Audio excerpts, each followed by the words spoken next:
Hello everybody, and welcome to Back in Time Watch Restorations. My name is Wayne, and I want to thank you for tuning into the channel. In our first episode, we're going to be working on a vintage pocket watch. This is a watch that was made by a company called South Bend. It's approximately 100 years old, and we're going to breathe some new life back into it. Now, I purchased this watch on eBay, and the first thing you'll notice, it's not really a watch, it's just a watch movement. It's missing hands, it's missing a case, it's missing a crystal. We're going to have to sort all that out along the way. Now, this is a movement that I have worked on previously, so I'm familiar with it, and I found it to be very simple and straightforward to service. But one of the things I really appreciate are the finishing techniques. If you look across the bridges, you'll see the striped pattern. This is called Geneva striping. And then if you look across the main plate, you'll see this overlapping circular pattern. This is something called perlage. These type of decorations were machined into the movement by a watchmaker, and these same techniques are still used today by many of the high-end luxury watchmakers. Let's take a quick look at the dial. This is a beautiful two-tone dial. The outer section is made of enamel, and you've got this Gothic typeface used on the hour markers. The center section appears to be brass or gold-plated.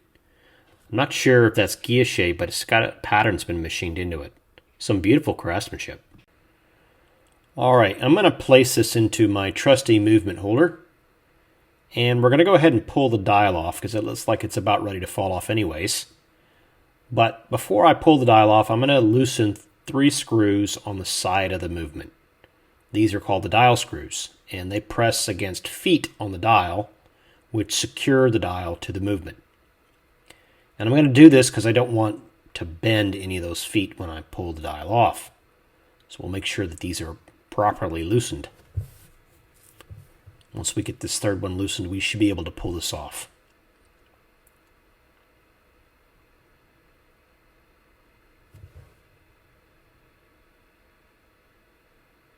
And there we go.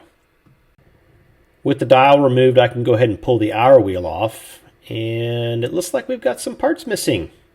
There's supposed to be a part called the cannon pinion, and there's a screw missing. Luckily, I do have a donor movement, and we'll use that to secure parts for anything that's missing or broken. And that's kind of the pitfall of buying a watch off eBay. You never know what you're going to get.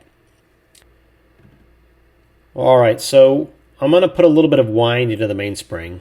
And it looks like the watch does run, although I will say it's not running very well. That is very low amplitude. I'm also noticing a little bit of wobble into the balance wheel. I need to take a closer look at that. So I'm going to go ahead and let the wind back out of the mainspring, and we'll do a little deeper inspection of this. Okay, I didn't see this previously, but it looks like the balance wheel is slightly bent. That will need to be corrected. I'm also seeing a little more play with the balance wheel than I'd like to see, so I'm going to inspect the balance jewels as I take this apart. So I'm going to start taking the movement apart, and I want to begin with the removal of the balance. And I want to start here because this has a part called the hairspring.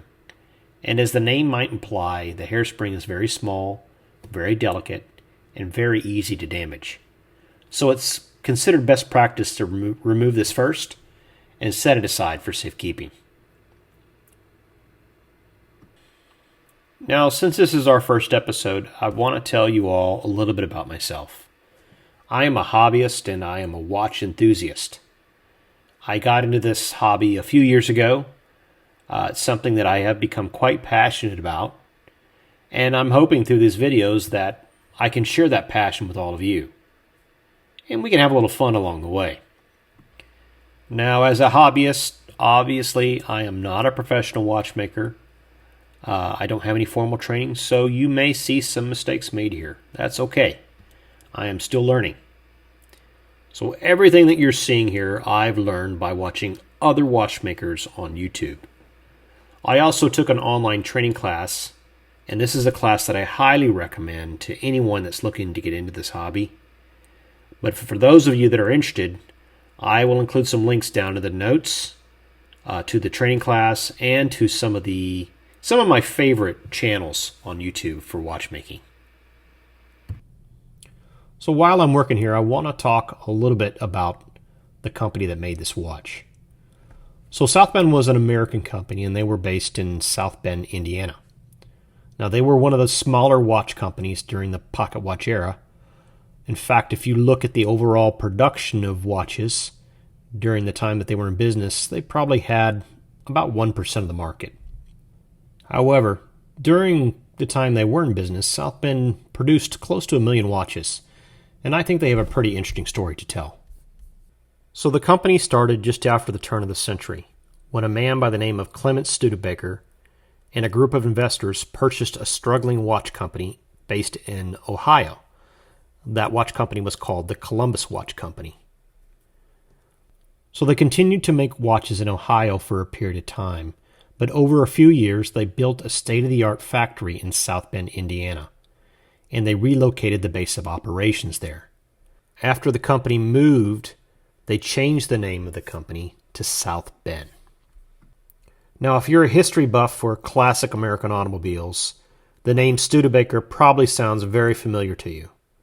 That's because Clement's father was one of the original founders of the Studebaker company.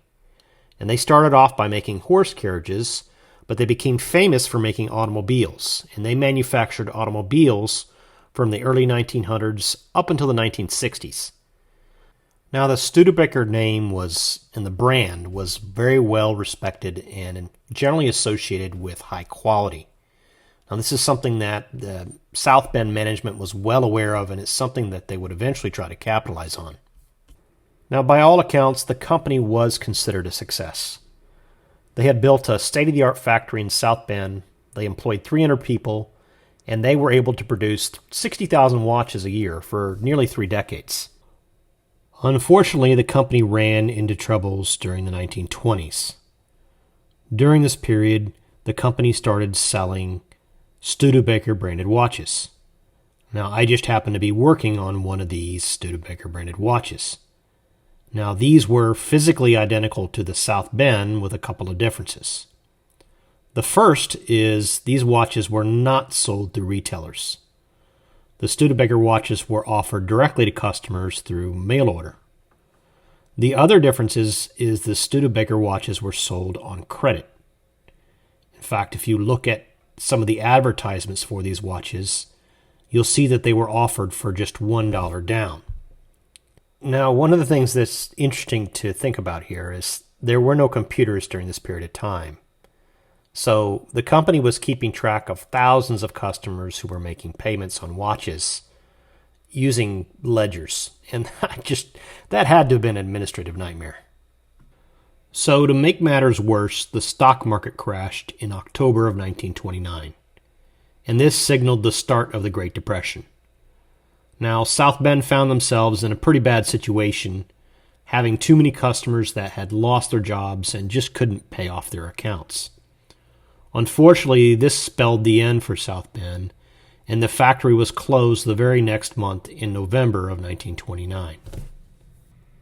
Now, that concludes my history lesson on the company.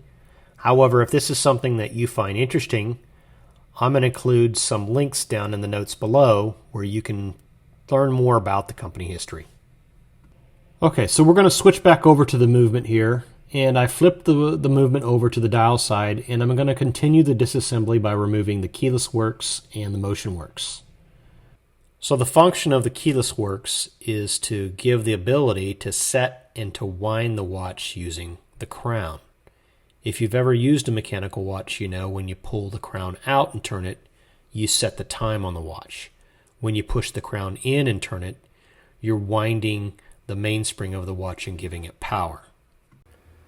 Now, this is called the keyless works, as earlier pocket watches actually used a key to set the time and to wind the watch. So when this new technology was introduced, watchmakers called it the keyless works.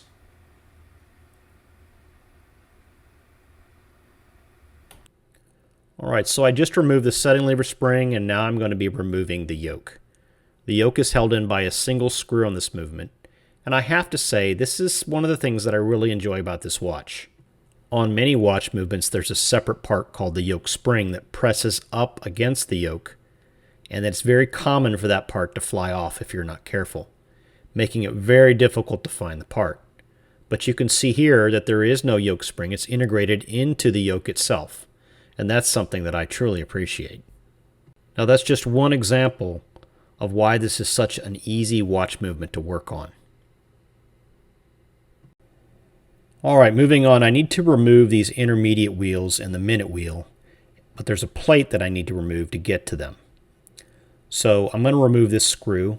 You can see that there is a missing screw that I mentioned previously, and we'll get that part from our donor movement. But with this plate removed, I should be able to access the intermediate wheels and remove them.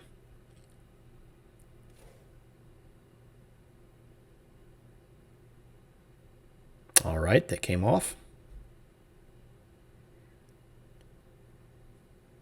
Okay, so this second wheel doesn't want to cooperate. Let me try a different angle of attack here, and we'll remove the minute wheel, and that will give me better leverage on this other intermediate wheel. Now when the watch parts stick like that, that's a pretty good indicator that the lubrication is bad, and it's time to clean the movement and put some brand new oil on these parts. Alright, so we've removed all the parts off of the main plate. And just looking at this visually, you can see a lot of the dirt and grime is built up. So it will look a lot better after we give it a bath. Okay, there's one more step in the disassembly. We need to remove the mainspring from the mainspring barrel. To remove the mainspring, I need to first remove the barrel lid. And to do this, I'm going to apply some downward pressure onto the barrel, and this should pop off the barrel lid. Oh, there we go. Now I'm going to remove the barrel lid, and this should reveal the barrel arbor and the mainspring. Now, even though the mainspring is unwound, it's still under tension inside the barrel. So I have to be careful as I'm removing this. It's always a good idea to wear protective eyewear as you're doing this, but there is a process. What you want to do here is remove the first couple inches of the mainspring. Just kind of work it out. And then once you have it started, you can kind of step it gradually with your thumbs. Just letting out a little bit of a time, just like you see here. Now this mainspring actually looks like it's in pretty good condition. Looks like somebody replaced it at some point. So I'm going to reuse this. Normally I would replace it, but this looks like it's in pretty good condition. And we have a... oh, crap. I hope I can find that. 2 hours later. All right, I'm back. Well, as you can see, parts do go flying away on you, but just for full transparency, that did not take me 2 hours to find that part. That part's actually a little bigger.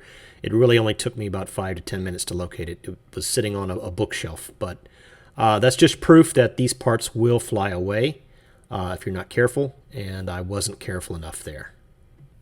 So what I'm doing here is cleaning the pivots on the train of wheels. I'm using a silicone-based product called E-Flex to clean off any residual oil or dirt that may still be on the train of wheels. And this is a product that was recommended by another watchmaker on YouTube, Stian, over at Vintage Watch Services. And if you're interested, I highly recommend that you give Stian a visit over on YouTube. He does some fantastic work on restoration videos. So I'm going to give this a try with this restoration, and if I like it, I may make this part of my process. Alright, so with the watch completely torn apart now, I'm going to put the main plate under the microscope so we can do a little more thorough inspection of the jewels. And what I'm looking for here is to see if any of the jewels are broken and need to be replaced. Definitely a lot of dirt here. Oh, now here's the balance jewel. You can see that it is broken and that will need to be replaced. That may also explain why we saw such low amplitude.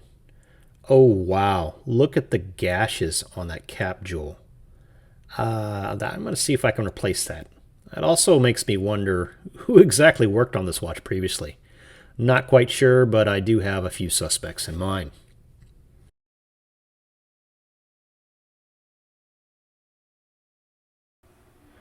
All right, I'm going to put the train of wheels under the microscope. We're going to do a quick inspection. And what I'm looking for here is any teeth or pinions that are damaged, any parts that I might need to replace. And this is the center wheel, and so far it seems to be in pretty good shape. I don't see anything that sticks out to me.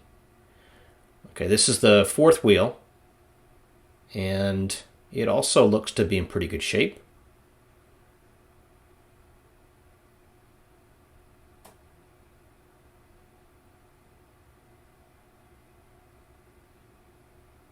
Pinions look good. And here's the third wheel. And aside from a little dirt, maybe a little bit of surface rust, things look pretty good. I'm going to hit that surface rust with a fiberglass pen that I have to remove that. But other than that, this part looks really good. Okay, finally we've got the escape wheel. I'm also seeing a little bit of surface rust on this, so I may hit that with my fiberglass pen, but it looks pretty good.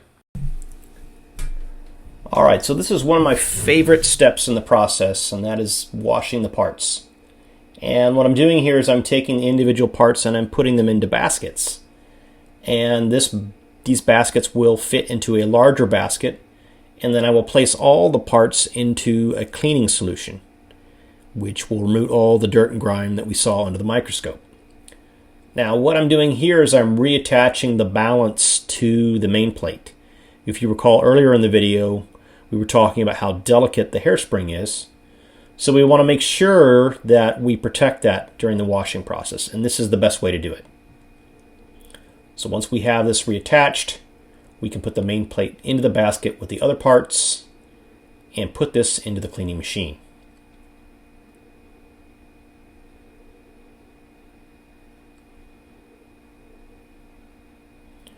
Now this is my watch cleaning machine, and you can see that there are 3 individual jars.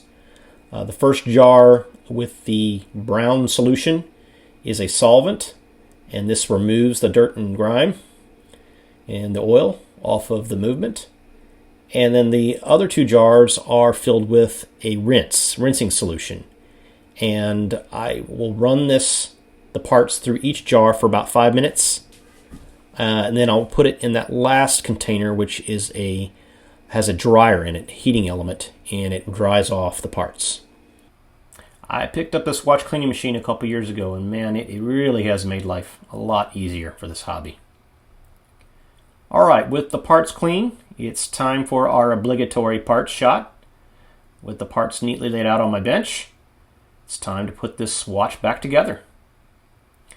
So the first thing we need to do is we need to replace the jewels that we found that were broken during the inspection process. So you can see here's that cap jewel that was gouged. I've pulled the other cap jewel off our donor movement, and I'm going to use that in place of the other cap jewel. And I have a couple different options. I have a balance jewel off the donor movement, and I have another balance jewel which I purchased online. Both jewels look pretty good, but I think I'm going to go with the one that I purchased online. So I'm going to place this jewel into the hole, and I'm going to press it firmly into the hole so it's flush with the main plate. I'm going to use a stake to press this in. So once this jewel is pressed and flush with the main plate, I'm going to reinstall the cap jewel and then secure it down with the 2 screws. Now I'm just doing a test fitting here. We'll come back here at a later point and we'll add a little bit of oil to the very top of the cap jewel to ensure the pivots of the balance are properly lubricated.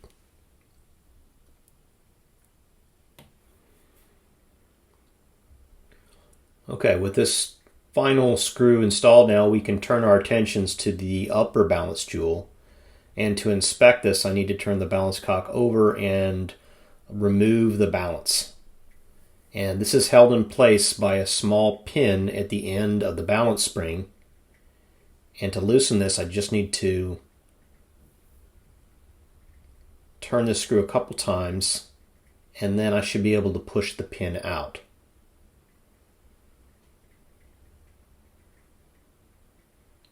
There we go. Okay, with the balance removed, I'm going to move the parts back under the microscope. And I want to take a look at the balance wheel at first and inspect the pivots. And the pivots actually look pretty good. Often when the balance jewels are broken, you'll also find that the pivots are bent or broken off as well. But that doesn't seem to be the case here. Let's take a quick look at the balance jewel on the balance cock, and that is also broken. So I'm not sure how the pivots survived two breaks like that. Maybe the balance staff was replaced, but we are going to need to replace this jewel as well. Cannot use this. This will impact the performance of the watch and possibly cause damage to the pivots.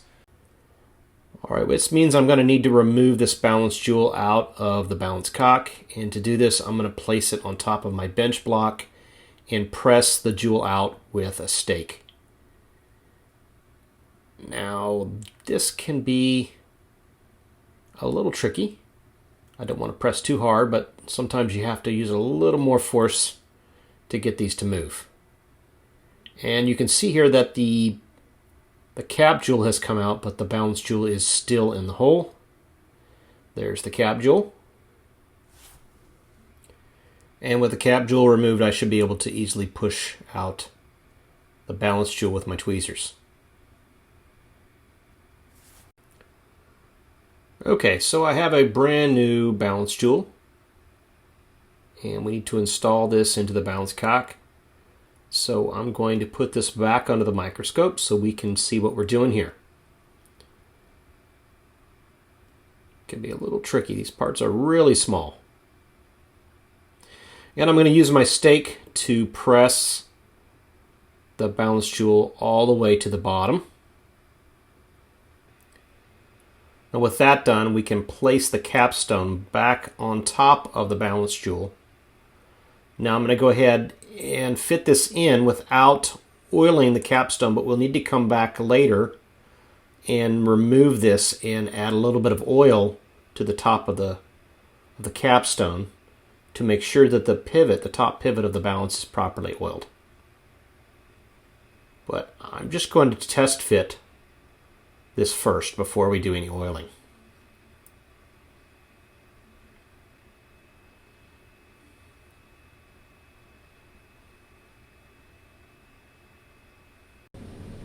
Okay, with this last screw in position, we can reattach the balance wheel and then test fit the balance back on the main plate to see if it spins freely.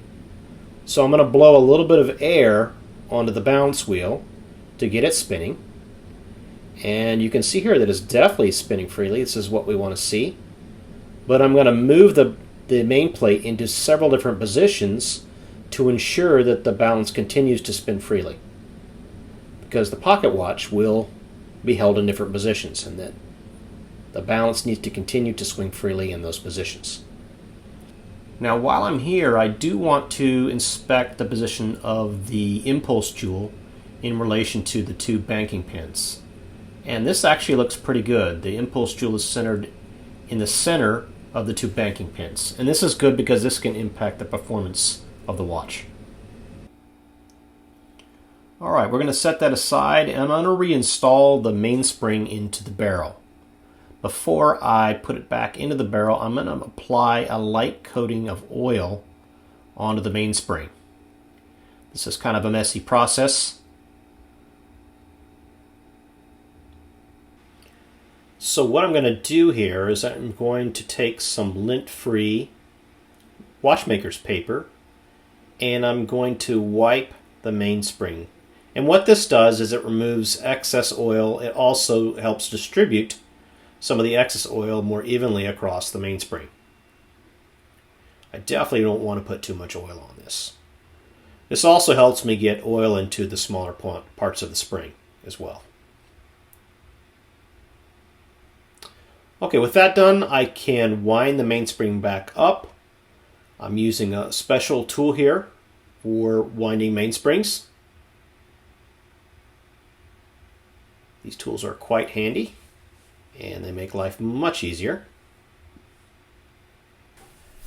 And with the mainspring wound back up, I'm going to take a moment and add a couple of drops of oil on the inner side of the barrel.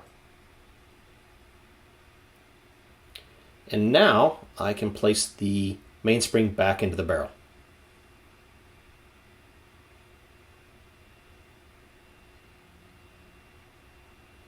All right.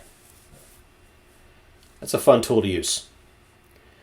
Okay, so now I've put the barrel arbor back into the middle of the mainspring. I'm going to apply a little bit of oil so that the spring or the barrel turns properly once the barrel lid is back on. And this is the barrel lid. I'm going to use a little tool that I've gotten to apply pressure on top of the barrel lid to press it back into place.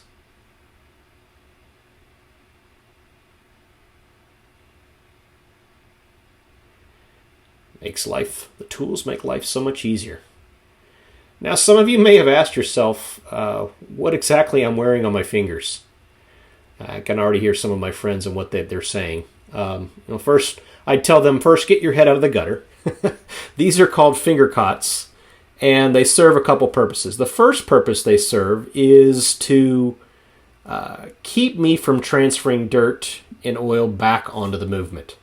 We spent a great deal of effort washing this movement, getting it clean, and watchmakers just don't like it when you touch their movements. Don't touch it! All right. There.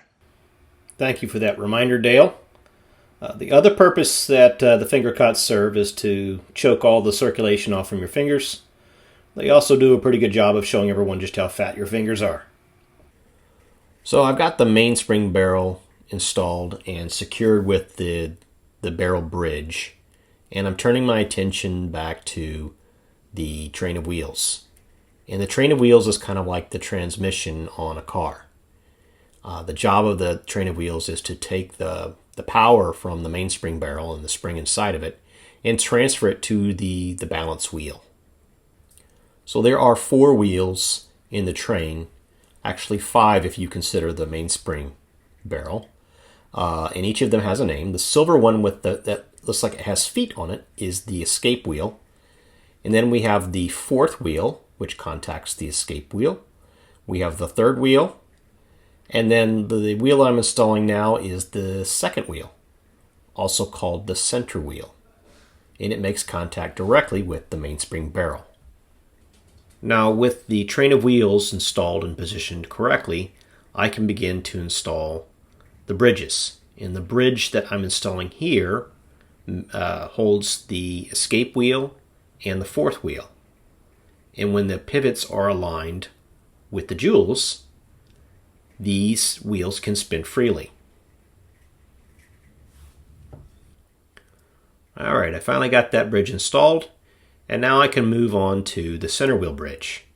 Now, as the name might imply, this bridge holds the center wheel in place, but it also holds the 3rd wheel into place. And the bridge is secured with 2 bridge screws.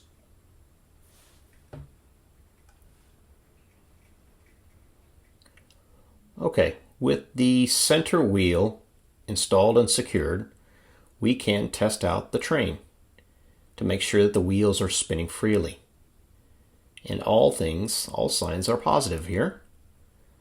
So now I'm going to turn my attention to the crown wheel and ratchet wheel. Now I'm going to apply a little bit of oil before installing these wheels, but the function of the crown wheel and the ratchet wheel is to wind the mainspring. The crown wheel will turn the ratchet wheel, which is connected to the barrel arbor. And if you recall from earlier, the barrel wheel has the mainspring wrapped around it. So turning these wheels winds the mainspring. Alright, so we're going to secure the ratchet wheel down with the screw. And then what I want to do is I want to flip the movement over to the dial side and reinstall the keyless works and the motion works. So we're going to start by oiling the winding pinion. And you can see that I'm using a little thicker oil here. This is actually grease. And we want to use a little thicker oil with these parts as they tend to have a little more friction on them. And then I'm going to move to the sliding clutch. And the sliding clutch, as the name might imply, moves up and down the winding stem and actually makes a determination whether we are winding the watch or we are setting the hands.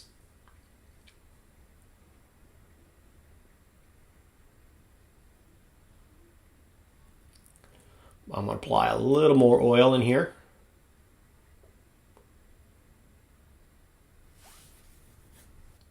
Now I'm going to install the yoke or the return lever, which fits right into the sliding clutch and holds the sliding clutch into position.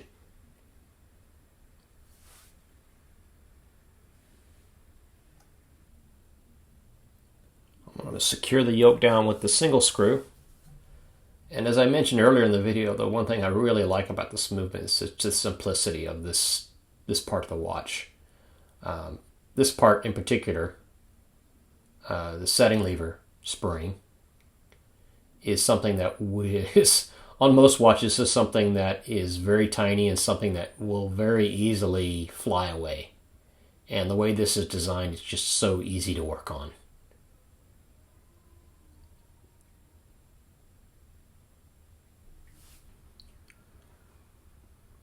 All right, as we secure the setting lever spring down, the next thing I'm going to do is place a little bit of oil on the posts here, and then we're going to install the motion works.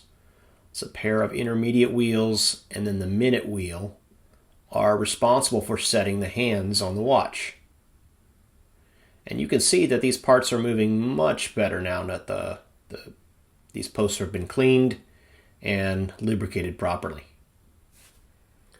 So we have this small guard plate that sits on top of the two intermediate wheels, and then it has a little arm that extends over the minute wheel. And I will go ahead and secure this in place with the two screws, and then I'm going to reinstall the cannon pinion. So the cannon pinion is friction fit to the center wheel, and I've applied a little bit of oil, and then I'm going to press down gently onto the cannon pinion to set it into place. With that installed, we can put the setting lever spring into place, and I will need to secure that using the setting lever screw from the opposite side of the movement. Now with that part installed, we're going to go ahead and put some oil onto these parts that are rubbing up against each other. So I'll put some of that blue grease that we were using earlier in between the yoke and the setting lever spring, and then between the setting lever spring and the setting lever. Anywhere these parts are rubbing up against each other, we want to have this blue grease in place to reduce the friction.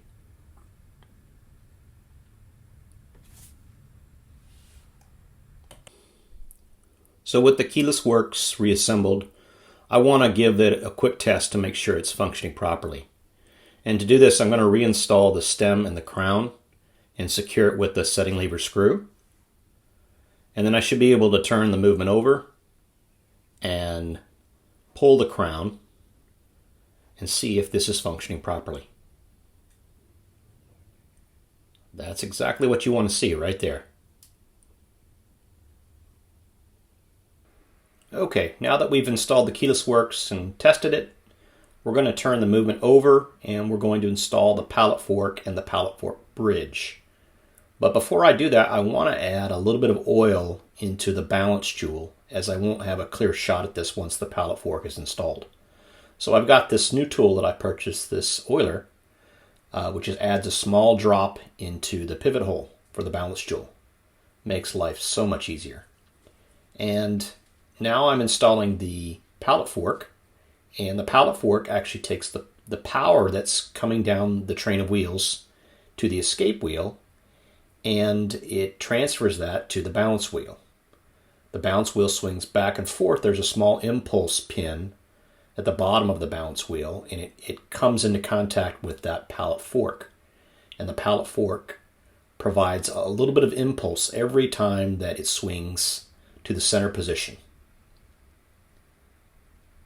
It's actually really cool how these work. So there are 2 screws to secure the pallet fork down. And once these are in place, we should be able to wind the movement. Now, before I reattach the balance wheel to the balance cock, I'm going to go ahead and repeat the process and add a little bit of oil into the balance jewel. Again, once this is installed, I won't have a clear shot of this, so this is why I want to do this now. And with that done, I've reattached the balance wheel, and now we're going to reinstall the balance assembly, and I've put this under the microscope so you can see it. I got to get the impulse pin turned to the right direction so it makes contact with the pallet fork. And I'm going to put this under a little higher magnification so we can see whether the pivot is aligned into the jewel.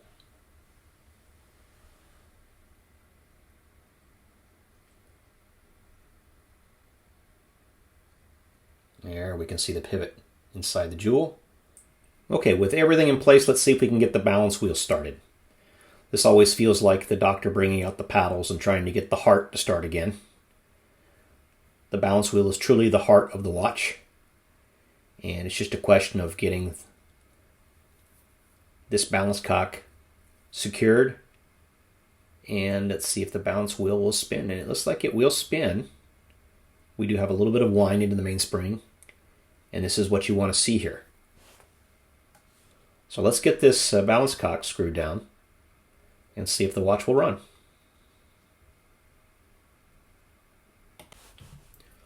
All right, I'm going to secure the balance cock down with the single screw, and let's see if the balance wheel, ooh, okay, hold on. All right, here we go. It's picking back up and it's starting to spin with a little bit of amplitude. So this can happen when you secure the balance cock. It puts everything just into alignment, and then things start to spin really well. So let's put this on the Timegrapher and see how it's actually performing.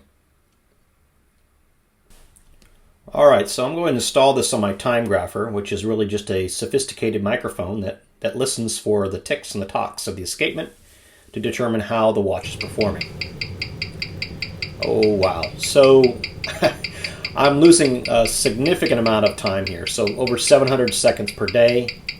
The amplitude is pretty good, and so is the beat error. But there's definitely something wrong with the escapement, and I need to take a look at this. We need to do some investigation. So after some investigation, I found the source of the problem, and I've done a little bit of tuning, and this is where I'm going to leave it. So we're gaining about a minute a day. We've got almost 300 degrees of amplitude, and my beat error is down to 0.5 milliseconds. For a watch that's 100 years old, I'm going to call this a day.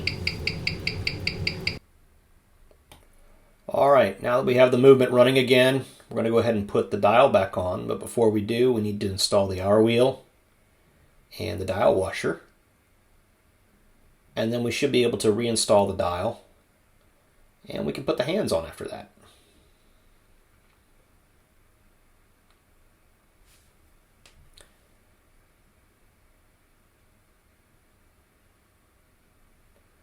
All right, let's see if we can get the dial aligned so the dial feet fall into place. So this dial is not sitting flush with the movement. I need to take a look at the dial screws to make sure that they didn't move during the washing. But after some adjustment, I was able to get the dial to sit flush with the movement, which is what we want. And now I can take those 3 dial screws and I can tighten them, and they press against the dial feet on the bottom of the dial, which secures the dial to the movement.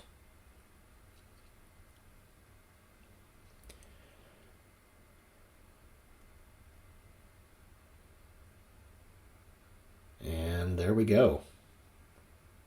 This is looking really sharp. Really like the way that dial looks. Love those indices. Okay, I got a couple different hand options to choose from. I've got these kite style hands, and then I've got these brigade style hands. And with the style of the dial, I really think the kite hands are going to look better. So I'm going to go ahead and install those, and I'm going to put the hour hand on first. I'm going to align this at the 12 o'clock position, and then I've got a little tool for pressing hands on. And we want to make sure that this is done at just the right depth. And then we can test to make sure that the hour hand is turning appropriately. Also, we want to make sure that it's level. So we'll give this a quick test. And then we can move on to installing the minute hand. All right, with the hour hand installed, let's move to the minute hand. So we want to get this positioned at the 12 o'clock position as well. This one is a little hard to adjust as I have to maneuver it on top of the hour hand. But once this is aligned, we'll press it down just like we did the hour hand. All right, let's press this down, and let's give this a quick test to make sure it's turning like it should. We'll pull the crown out. All right. This is looking good.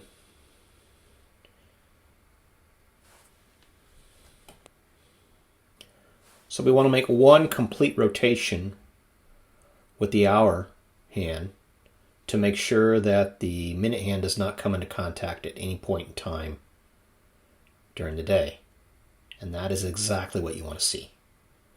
So with both of these installed now, we can now install the seconds hand on the subdial. This one's a little bit smaller and a little more delicate. Let's get this pressed down.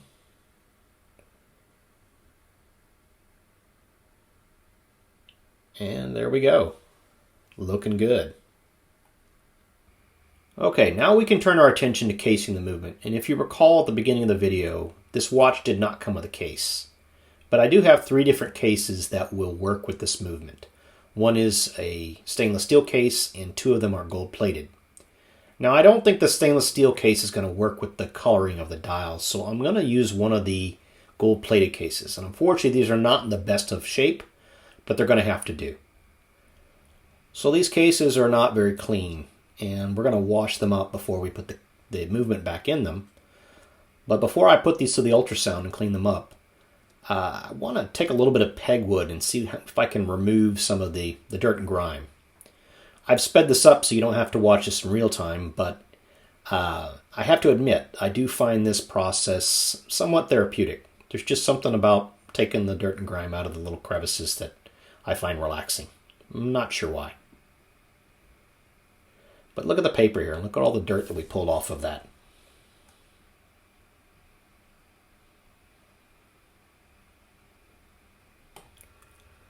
So I did notice that the gold on this particular case has a little bit of varnish on it. So I looked online to see if I could find any homemade remedies. And I did find one reference to using baking soda, tin foil, and some boiling water.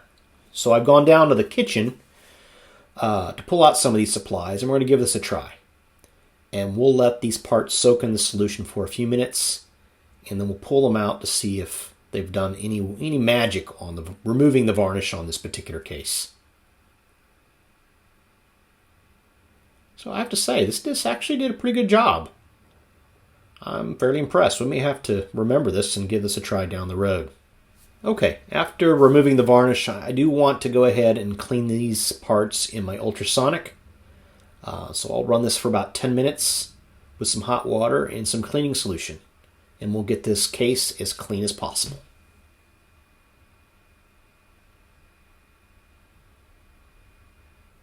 All right, so we're on the home stretch here, and we're going to recase this movement.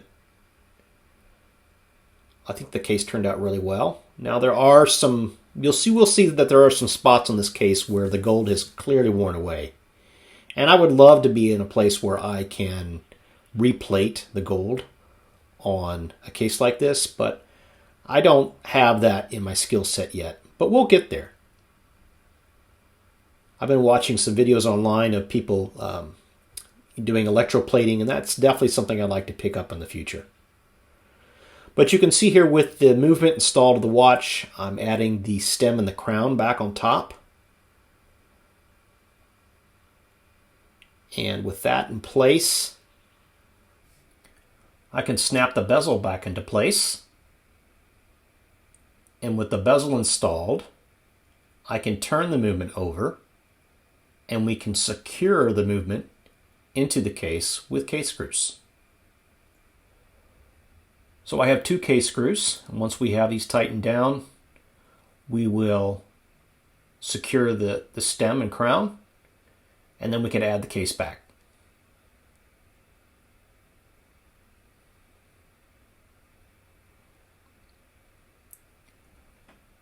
All right. Let's get the stem and crown locked down with the setting lever screw and ensure that's still functioning properly.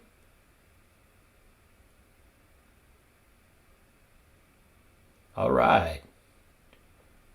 Okay. With that done, we can put the case back on.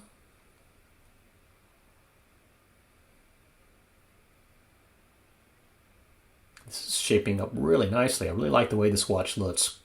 I think that the gold-plated case was a much better choice for this particular dial. Please let me know your thoughts down in the comments on the case selection here. But with that installed, let's go ahead and put the crystal back on. We'll snap this acrylic crystal back into the bezel. And with that, we now have a completed watch. Oh yeah, look at that. That is beautiful. Oh yeah, look at that. Gorgeous. All right, this has been a lot of fun. I hope all of you really enjoyed this video. I hope you'll give me a like and a subscribe. I hope to produce more of these videos in the future, and we'll catch you all on the next one.